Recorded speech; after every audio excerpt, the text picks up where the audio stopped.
You're watching ABC4 News, celebrating 75 years. Welcome back. Thanks for sticking with us. Now, President's Day has come and gone, but President's Day sales still going on for some stores. Now, of course, on top of the sales, you can actually think of presidents on President's Day.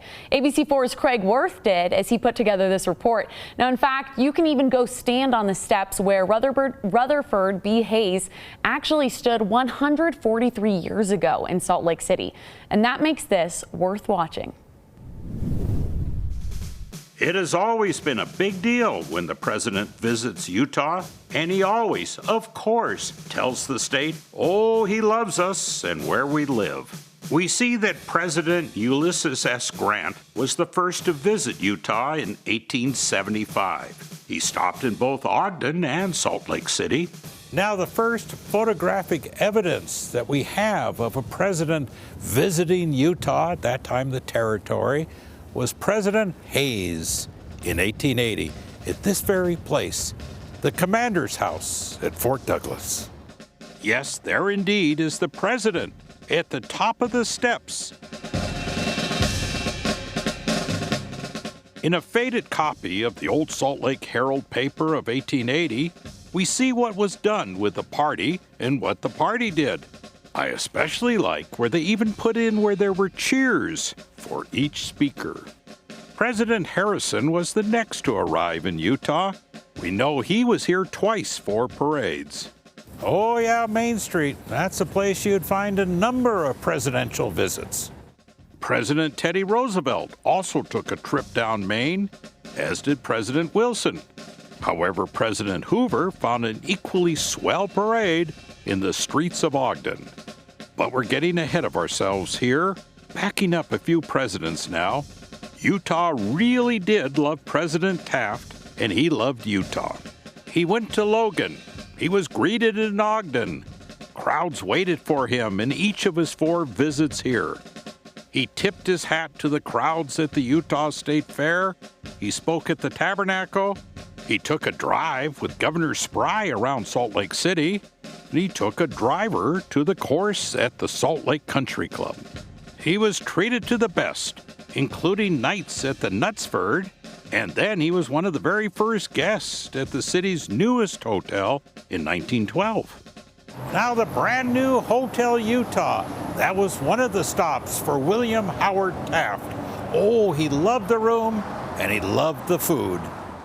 It was a different time because there was no such thing as fly in and fly out. As president, you pretty much were here, so you might as well celebrate. Of course, back then, all those presidents traveled by train, including FDR, who not only traveled by train but spoke from the train here at Union Station. It must have been so great to hear what were called whistle-stop speeches. Anywhere the train stopped, the president could say a few words, such as when President Truman stopped in Carbon County. However, it wasn't the same even later in the Truman administration. No long trips. You could fly in and out in hours. But we remember the early presidents in the days before TV coverage and airplanes. Craig Wirth, ABC4 News. Checking in with Pinpoint Weather Forecast meteorologist Nate Larsen. Nate, we had some wind today. Some of the cams showing a little bit of snow, a bit of a storm coming. Yeah, it's looking a little dicey out on the roads. If you head north of Davis County, Sarah, this is a live look. This is Willard Bay, and UDOT's I-15 camera showing the snow on the roads. We've had some strong and blustery winds, so it's blowing some of the snow out there as well. So if you're heading out at all this evening for a late night snack or whatever you got to go, maybe you're heading home from work like we are, be prepared for some of these winter driving conditions. It hasn't hit Salt Lake yet. This is the University of Utah camera looking off towards the south. We have clouds that are increasing. Winds are whipping out of the south. Temperatures still in the upper 30s for Salt Lake. Might start as a bit of a wintry mix until some of the cooler air moves in with this front. But 34 in Ogden, snowing right now. 33 in Logan as well. 36 Provo, St. George sitting at 41 degrees. Much cooler today from where they were yesterday in the 60s. Just mid 40s for highs on Sunday afternoon. Headlines again, increasing snow showers tonight.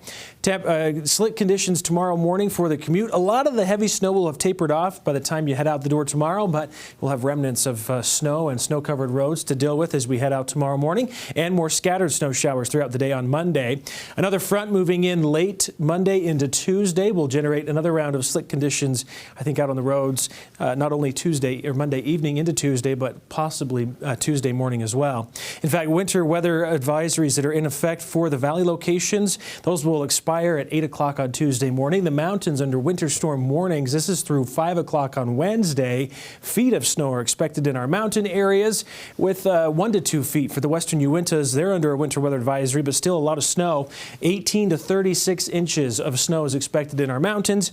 And along the valleys, again, with each burst of snow tonight into tomorrow, 1 to 4 inches for the valleys, benches 2 to 5.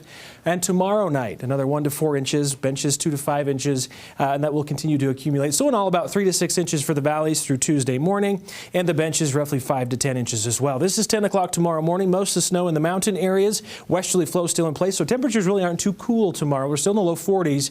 Another cold front, though, sweeping through Tuesday night will drop temperatures into Tuesday and Wednesday. And snow showers, again, expected. This is 4 o'clock Tuesday morning, overnight, but tapering off some Tuesday, with another surge moving in Tuesday late afternoon and evening as this next trough moves through. This is really going to pull down the colder air as the storm system moves through the state Wednesday and clears out late Wednesday into early Thursday. Northerly flow in place by the end of the week will finally taper off with the moisture, but bring in colder temperatures, and they're going to stick around. So how much snow can we expect to see through tomorrow morning? Again, generally 1 to 3 inches, maybe 4 in some areas, and then Tuesday night into Monday night into Tuesday morning, another round of snow showers. The mountains just get clobbered. There's that forecast of over 15 inches or more of snow. St. George will have a slight chance of rain tomorrow late afternoon, 53 for the high, 51 on Tuesday. More showers expected. Rain and snow showers Wednesday. Temperatures fall to the mid-40s. Should be in the upper 40s on Friday, and then mid-50s again by the weekend. The Wasatch Front, plan on scattered snow showers tomorrow. Slick conditions tomorrow morning as you head out. Could be a dicey commute home as well, depending on when the showers really fill in tomorrow afternoon and evening. We drop to 37 on Tuesday, all the way down to 33 through Thursday, with snow showers lingering into Wednesday. Slight chance even on Friday, with more moisture into next week. At least we're in the low 40s by the weekend, but yeah, this active pattern is hanging on.